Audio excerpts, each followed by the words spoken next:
Mobile screen పైన double touch చేసి, జాఫర్ గారు నేను ఇప్పుడే చెప్పాను. లోతుగా ఏది తెలుసుకోవాలనుకోకండి అని చెప్పాను. ఒక ఫ్యామిలీ గురించి లోతుగా తెలుసుకోవాలనుకోకండి.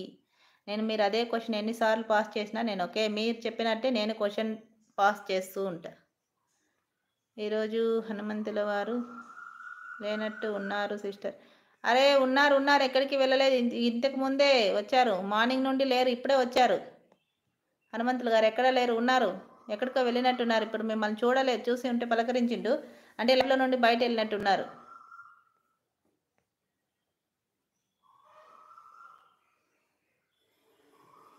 మీరు చూడలేదేమో. ఉన్నారు చూడండి. పైన కామెంట్స్ ఉన్నాయి చూడండి. బ్రాహ్మణి గారు.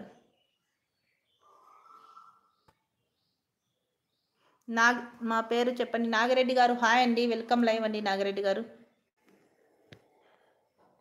లైవ్‌లో ఉన్న వాళ్ళు లైవ్‌ని లైక్ చేయండి, సపోర్ట్ చేయండి. మీ మొబైల్ స్క్రీన్ పైన డబుల్ టచ్ చేసి లైవ్‌ని లైక్ చేసి సపోర్ట్ చేయండి. నా లైవ్‌లో కూడా అలాగే అడిగారు సిస్టర్. అదేనండి ఇప్పుడు నేనేమంటానంటే బ్రాహ్మణి గారు ఎంతవరకు తెలుసుకోవాలో అంతవరకే తెలుసుకోవాలి. అంతకు మించి ప్రతిదీ గుచ్చి మాట్లాడతారు. అది నాకు నచ్చదు. ఎవరినైనా లిమిటెడ్‌గా మనము అసలు మనకు సంబంధం లేని వాళ్ళ గురించి పూర్తిగా అంత లోతు తెలుసుకోవాల్సినంత అవసరం ఏముంది? ఏమైనా మన ఫ్యామిలీనో లేకపోతే మనం ఏమైనా పిల్లల్ని ఇచ్చి ఎవరైనా పిల్లనిచ్చే వాళ్ళు, పిల్లని తీసుకునే వాళ్ళు ఏం చేస్తారంటే ఒక ఫ్యామిలీ గురించి పూర్తిగా లోతుగా తెలుసుకోవాలనుకుంటారు పెళ్ళిళ్ళు చేసేవాళ్ళు. అలా ఏదో నాకు ఏదో అంటారు కదా! పెళ్లి సంబంధాల కోసం వెతికినట్టుగా ఇట్ట పూర్తిగా లోతుగా అడిగేది. అది ఎందుకో నాకు అర్థం కాదు. దాని వలన వాళ్ళకి ఏమి ఉపయోగమో కూడా నాకు అర్థం కాదు అసలు. మన చుట్టాలు ఏం కాదు కదా చెప్పడానికి. అదేనండి ఇప్పుడు ఎవరైనా మన బంధువులకి ఆల్రెడీ తెలుసు. బంధువులకు తెలుసు చెప్పాల్సిన అవసరం లేదు. కానీ ఎవరైనా తెలియని వాళ్ళకి అడిగితే చెప్పొచ్చు మన బంధువులైనా. ఏదైనా పెళ్లి సంబంధాల కోసం డీటెయిల్స్ కనుక్కుంటారు చూడండి. పూర్తి డీటెయిల్స్ అలా అడుగుతారు. అవసరం ఏముంది చెప్పండి? ఒక లిమిట్ ఉంటది. ఏదైనా మనము ఒక వ్యక్తితో మాట్లాడేటప్పుడు ఒక హద్దు ఉంటది. ఆ హద్దు వరకునే మనం మాట్లాడాలి. హద్దు దాటి, లిమిట్ దాటి మనము క్వెషన్స్ పాస్ చేయడం అనేది కరెక్ట్ కాదు.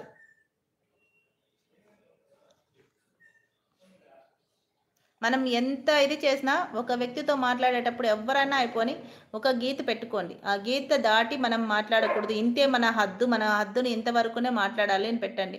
అప్పుడు మనం నా కోసమే కాదు మీ విషయాల్లో కూడా ఇక్కడే కాదు ఎక్కడ వెళ్ళినా ఎక్కడ మాట్లాడినా.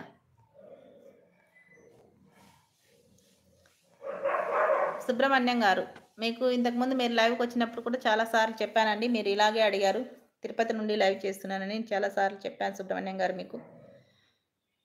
అవును సిస్టర్. వాళ్ళు కావాలని తెలుసుకోవడానికి చూసా. అవసరం ఏముందండి బ్రహ్మణి గారు? నేను అదే అడుగుతున్నాను. అవసరం ఏముంది నేను అంటున్నా.